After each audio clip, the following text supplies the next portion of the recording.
Because I was the only black kid, they automatically assumed that when everything went wrong or missing, it was my fault, and I was immediately to be blamed for it. So I decided to change that and make sure no other kid who looked like me went through that. Did I do the right thing? Two halves. When Mrs. Callahan finally came out, she didn't apologize.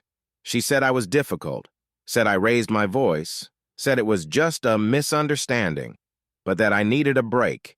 They sent me home. We didn't talk in the car, not until we got to the driveway and she turned off the engine, hands still gripping the wheel like it was holding her together.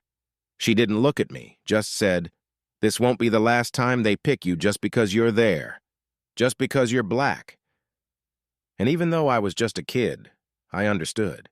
It wasn't about the wallet. It was about the story they told themselves when they looked at me.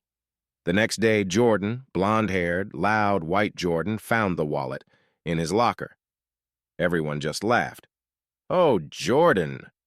He got a pat on the back and a second helping of fries at lunch. And me?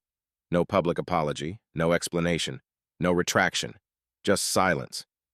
That silence turned into something hard inside me, a jagged little voice that whispered every time I was overlooked, doubted, or watched too closely in a store. They already think you're guilty, so prove them wrong. I carried that with me through high school, through the sideways looks when I raised my hand too much in class, through being followed in the mall, through teachers who said I was too passionate, too argumentative, when I just didn't want to be walked over. I turned that chip on my shoulder into fire. Got into college on a scholarship they said was probably just diversity.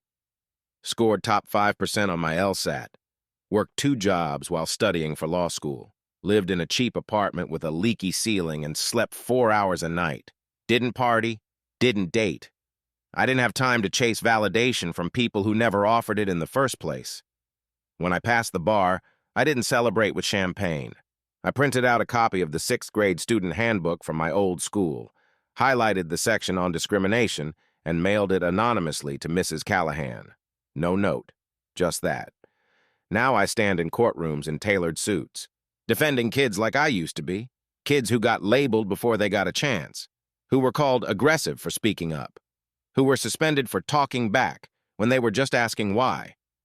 Every time I stand up in front of a judge, every time I make a jury lean in, every time I win, I think of that 11-year-old boy with the backpack and the cartoon drawings trying not to cry in the hallway. I was never the problem. I was the promise. And now, I keep that promise.